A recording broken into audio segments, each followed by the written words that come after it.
Diyos, pwede na maupo. Thank you, Lord.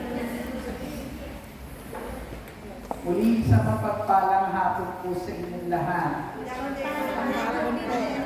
Salamat sa ating dakilang El Shaddai kung natin na naman ang oras nito na tayo makakapakinig ng salita po ng Diyos. Nauuhawan niyo ba ang salita ng Diyos? Amen! Sino nauuhaw sa salita ng Diyos? Amen. Salamat po at nasa puso natin yung pagkauhaw na yan. Amen?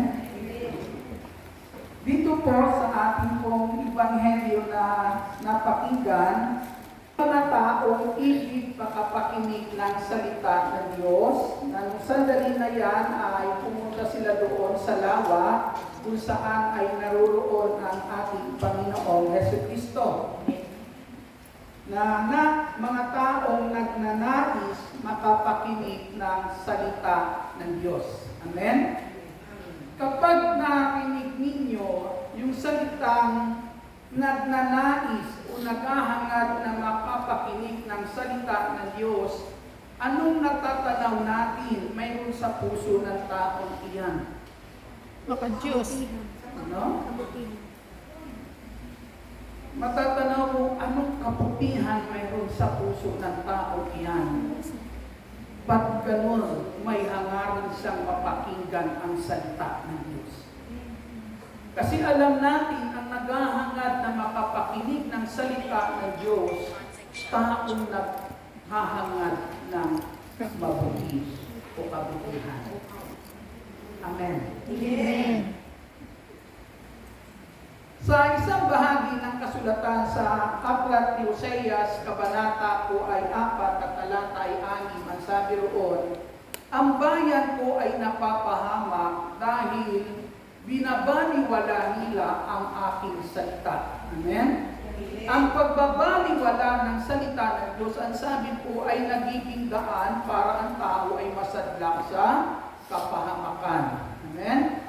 At matatanaw natin iyan doon sa buhay ng mayaman na namatay kasama ni Lazaro.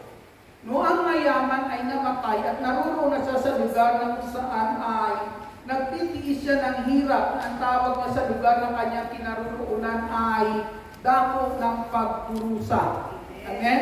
Nung siya'y nasa dako na ng pagdurusa, naalala ng mayaman na ito na ang kailangan ng kanyang mga kapatid na naiwan para wag mapunta sa dako na kanyang kinaroroonan, dako ng pagdurusa, ay ang salita ng Diyos.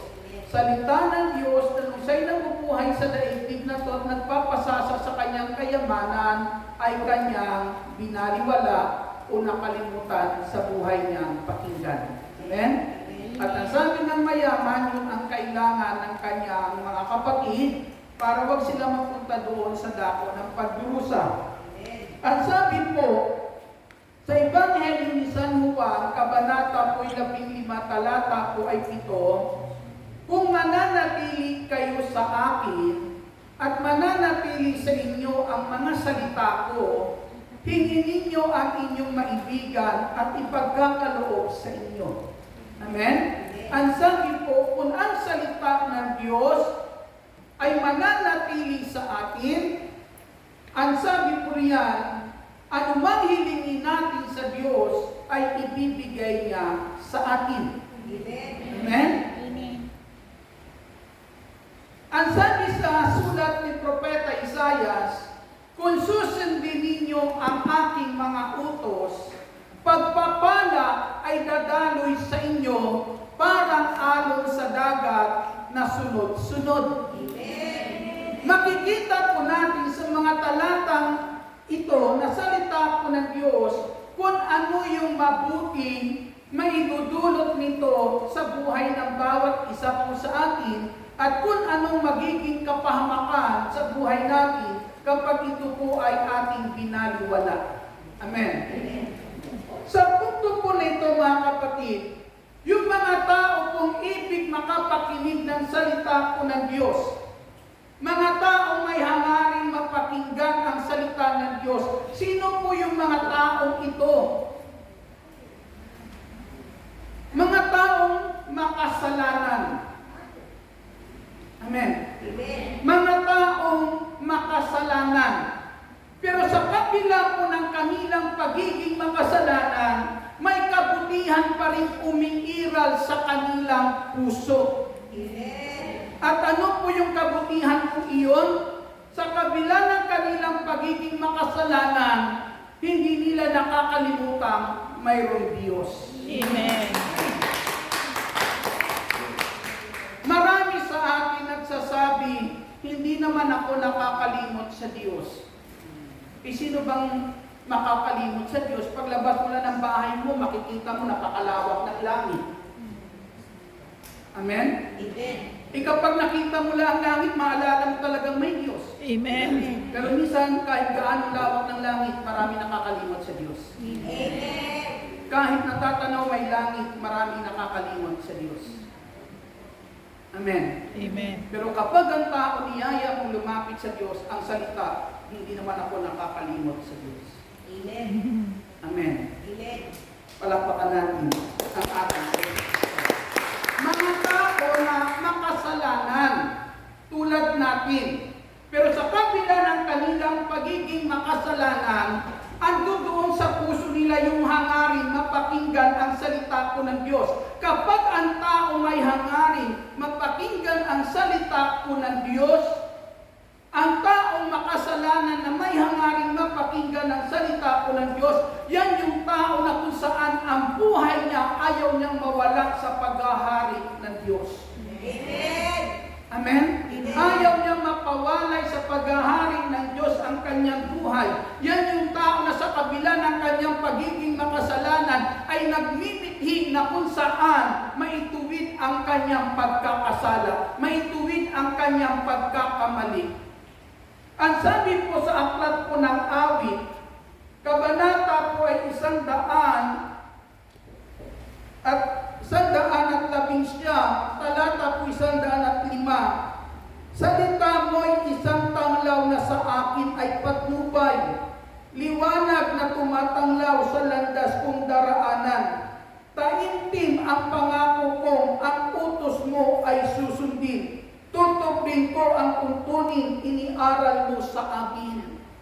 Amen? Yung tao na yan may pagkukulang. Yung tao nagsasabi niyan, may pagkukulang din po iyan. Pero sa kabila ng kanyang pagkukulang, ang sabi niya, nung sandali na yan, yung salita mo lang na nagbibigay liwanag sa akin, ang sa kong kailangan para maituwid ang aking mga pagkukulang. Ang salita po ng Diyos, ang sabi sa aklat ni Timoteo, ayon sa sulat ni Pablo kay Timoteo, kabanata po 2, talata po, o kabanata 3, talata po ay 16, ang salita mo ay magagamit sa pagtuwid ng likong gawain. Ang salita ng Diyos ay magagamit sa pag-akay sa matuwid na pamumuhay. Amen. Ito po yung hinahangad na mapakinggan ng mga tao nung sandali na yan na lumapit sa ating Jesucristo. Mga makasalanan din silang tulad po sa atin. Pero sa kabila ng pagiging makasalanan, mga kapatid, naruroon ang hangarin sa puso nila, maituwid ang kanilang pagkakamali. Naruroon sa hangarin sa puso po nila na magkaroon ng isang matuwid na pamumuhay sa pamamagitan ng pakikinig ng salita ng Diyos.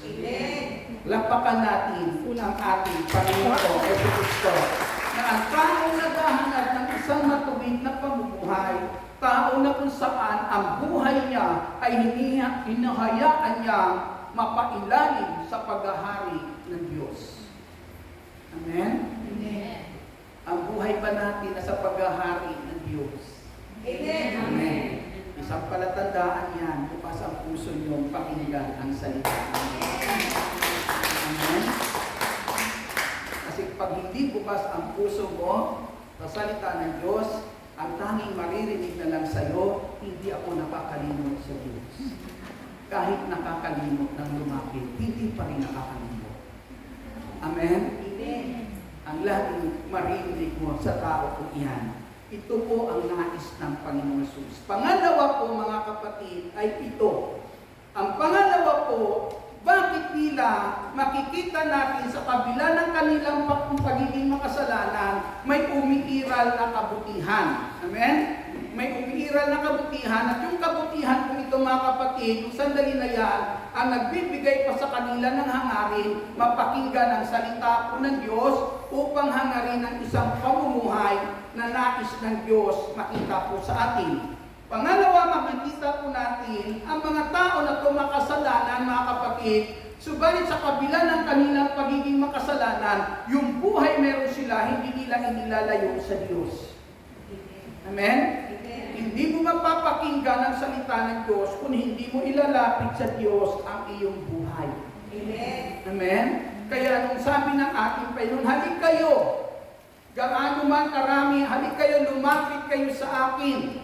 Lumapit kayo sa akin at magliwanagan tayo. Gaano man karami ang inyong kasalanan, handa kong patawarin ang lahat ng iyan. Maging maruming-marumi man kayo sa kasalanan, gagawin ko kayong busilak sa kaputihan. Amen. Amen? Magagawa po, napakaganda po matatanaw natin sa puso ng mga tao ito na nung sandali na yan, ang sabi ko sa Ebanghelyo, ibig makapakinig ng salita ng Diyos. Taong makasalanan, tulad mo, tulad ko, pero sa puso ng mga tao kung ito mga kapatid, bilang makasalanan, yung buhay po nila ay hinahangad, may hangarin pa rin sa puso nila na bilang makasalanan ay makalapit sa Diyos.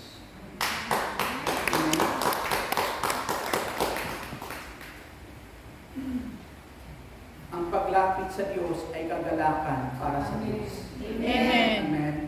Dahil kapag tayo lumapit sa Diyos, magagawa niya yung nais niyang mabuti at para sa ikakabuti ng bawat isa po sa atin. Ang sabi po dyan ng ating Panginoon, gaano man karami ang iyong kasalanan, handa kong patawarin yan. Amen? Kung nakikita mo ang iyong kalagayan sa harapan ng Diyos bilang isang makasalanan, anong dapat mong gawin? Sabi ng Lord, lumapit. Amen?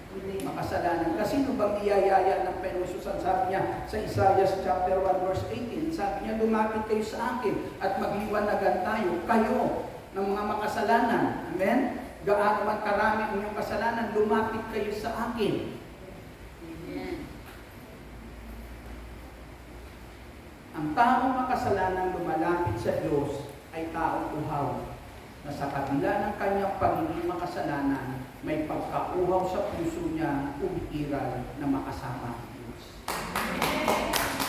Makasama ang Diyos sa kanyang buhay.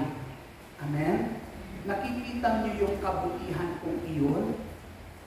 Na minsan sinabi ni San Pablo dahil sa kasalanan umiiral sa buhay niya, mayroong kabutihang naroroon sa puso niya. Pero yung kabutihang mayroon sa puso niya,